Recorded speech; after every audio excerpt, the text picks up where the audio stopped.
Passant par là, un tanneur d'Okinawa, très connu pour sa force, certain qu'elle surpasserait notre technique, eut envie de provoquer mes élèves. Arrivant dans notre dojo, il ricana. Qui oserait se mesurer au meilleur? Mes élèves, un peu intimidés, hésitaient à relever le défi. Je me levai calmement. Laissez-moi vous montrer que le karaté ne repose pas que sur la seule puissance. Je plaçai alors un bloc de bois devant lui. Montrez-moi votre habileté. L'homme sûr de lui acquiesça, mais ses coups n'entamèrent même pas le bois.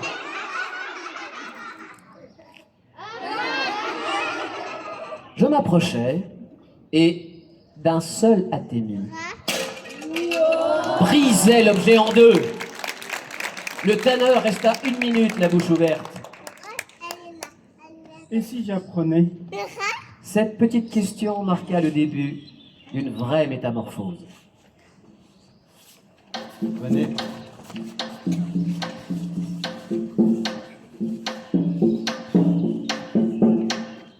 Hajime.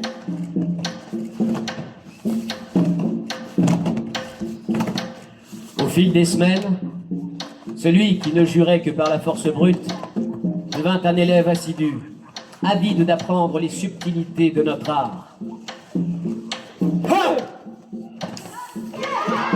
Yame. Et Yame. un jour, je lui présentai un morceau de bois plus épais que la première fois. Remontrez-moi votre habileté. Il le brisa d'un coup. Maître, merci. Je comprends à présent l'importance de la beauté, de la technique et de la discipline. Murmura-t-il.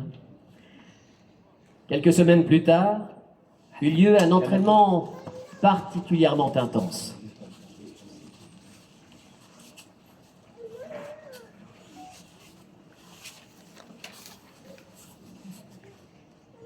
Le tanneur vit un groupe de jeunes se moquer d'un de mes élèves, Hitoshi, qui rencontrait des difficultés dans un enchaînement. Il s'est levé et a crié. Laissez-le tranquille! Nous avons tous été débutants. Ça n'est ni la... Ça n'est ni la... L'habileté. Pardon. Ni l'habileté, ni la réussite. Ça n'est ni l'habileté, ni la réussite qui compte ici, mais l'effort répété et le respect que nous avons les uns pour les autres. Ces mots, un peu balbutiés, ont résonné dans le dojo, et j'ai su alors que le tanneur avait compris l'essence du karaté.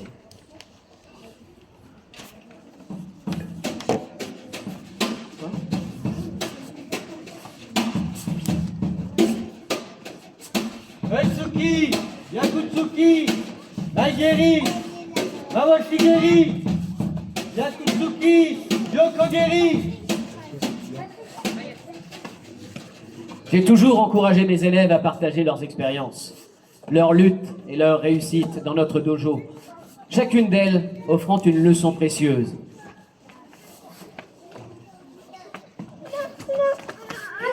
Un jour, une jeune femme nommée Kaito avoua, les larmes aux yeux, avoir été harcelée à l'école. J'ai été intimidée pendant des mois, mais grâce à mes cours de karaté, j'ai appris à me défendre. Non seulement physiquement, mais aussi émotionnellement. Grâce à vous, j'ai trouvé la force de me relever. Ému, j'ai posé une main sur son épaule. Kaito, tu es l'exemple vivant de ce que nous enseigne le karaté. Non seulement la puissance et l'habileté, mais le courage et la résilience. En te respectant toi-même, tu as trouvé la force d'affronter tes peurs. On commence.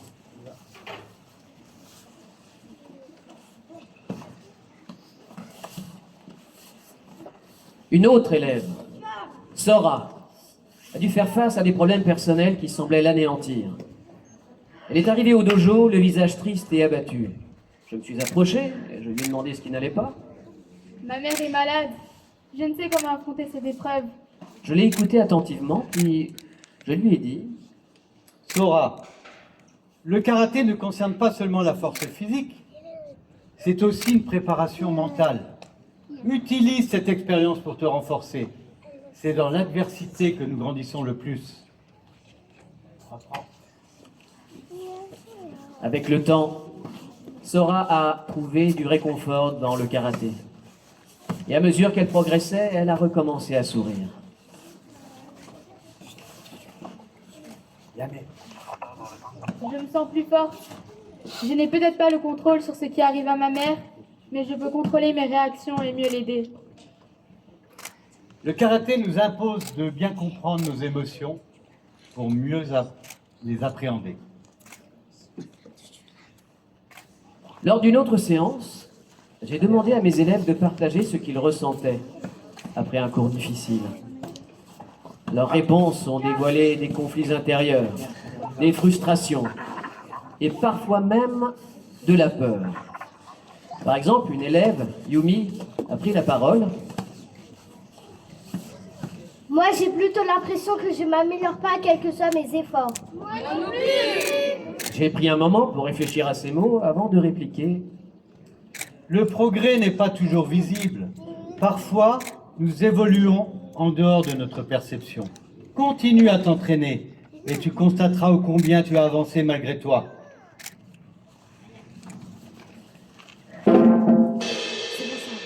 Il m'a paru alors nécessaire de leur confier un souvenir cuisant de ma jeunesse.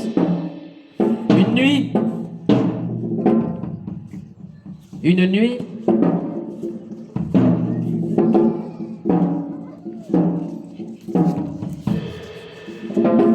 alors que je marchais dans la rue, des jeunes me défièrent.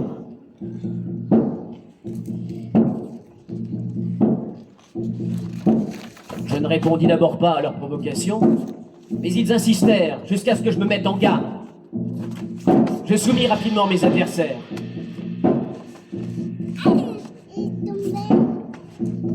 N'en laissant aucun debout. Mais alors que je quittais les lieux, des pas retentirent derrière moi. Les familles des jeunes insolents arrivaient pour les venger. Refusant cette fois d'engager le combat, je déployais mon parapluie en guise de protection. Une série d'attaques s'ensuivit, que je parais jusqu'à ce que des assaillants s'exclament « Attention, cet homme est un maître de karaté !» Aussitôt, les assauts cessèrent, et tous repartirent.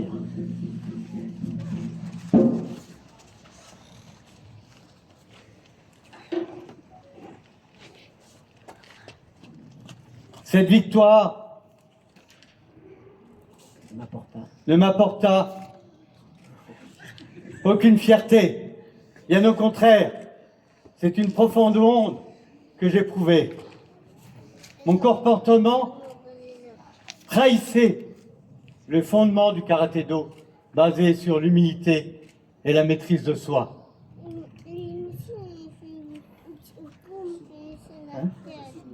Ce souvenir reste gravé dans ma mémoire comme un rappel constant que la plus belle victoire est celle que l'on remporte contre son propre ego.